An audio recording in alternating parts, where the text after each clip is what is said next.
5분 핵심 요약 29% 미증시 브리핑입니다.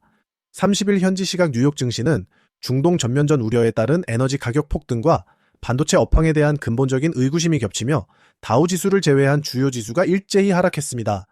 특히 나스닥 지수는 인공지능 AI 하드웨어의 핵심인 메모리 반도체 섹터에 투매 현상이 재발하며 0.73% 하락해 다른 지수 대비 가파른 조정 양상을 보였습니다. 반면 다우 지수는 유가 급등에 따른 에너지주 강세에 힘입어 0.11% 소폭 상승하며 지수별 차별화가 뚜렷하게 나타났습니다.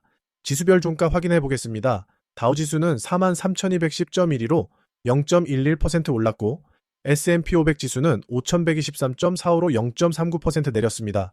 나스닥 지수는 16,102.30으로 0.73% 하락했으며 필라델피아 반도체 지수는 4,650.15로 4.23% 급락했습니다.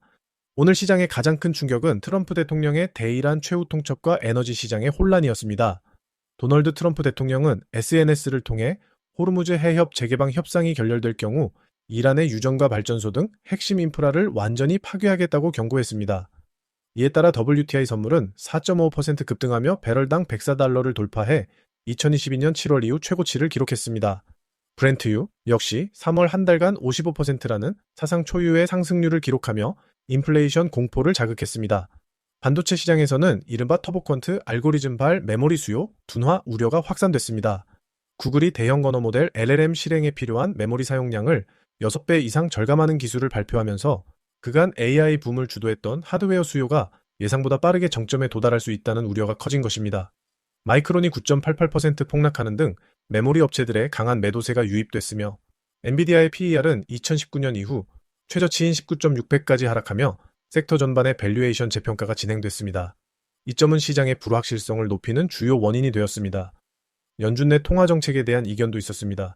제롬 파월 의장은 하버드대 강연에서 유가 급등과 같은 공급 측면의 충격은 통화 정책으로 대응하기보다 상황을 주시하는 것이 적절하다며 3.50에서 3.75% 수준의 기준금리 동결 기조를 고수했습니다.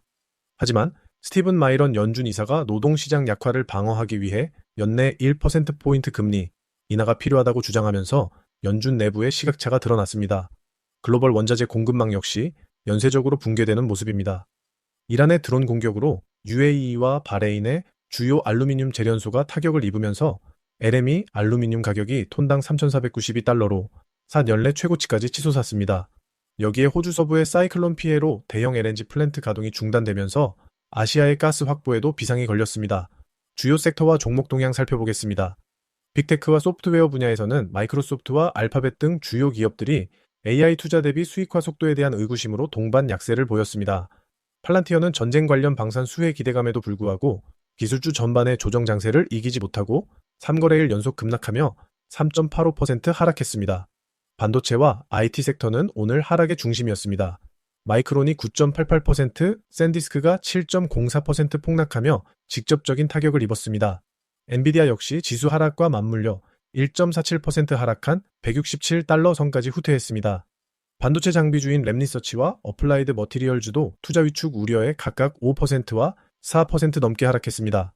자동차와 2차전지 섹터의 테슬라는 유가 급등에 따른 원가 부담과 인플레이션 우려로 1.81% 하락했습니다.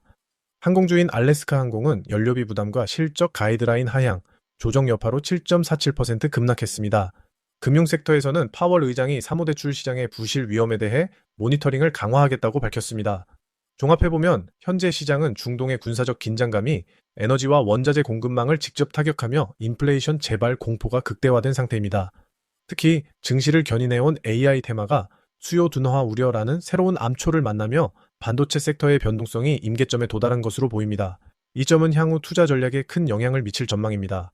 파월 의장이 금리 인상에 선을 그으며 진정시키려 하고 있지만 유가 100달러 시대의 재진입과 지정학적 리스크는 기업 이익 전망을 어둡게 하고 있습니다. 당분간은 경제 지표보다 중동 협상 진전 여부와 유가 추이에 따른 방어적인 포트폴리오 관리가 필요해 보입니다. 29%는 내일도 시장의 핵심을 찌르는 정보로 다시 찾아뵙겠습니다. 끝.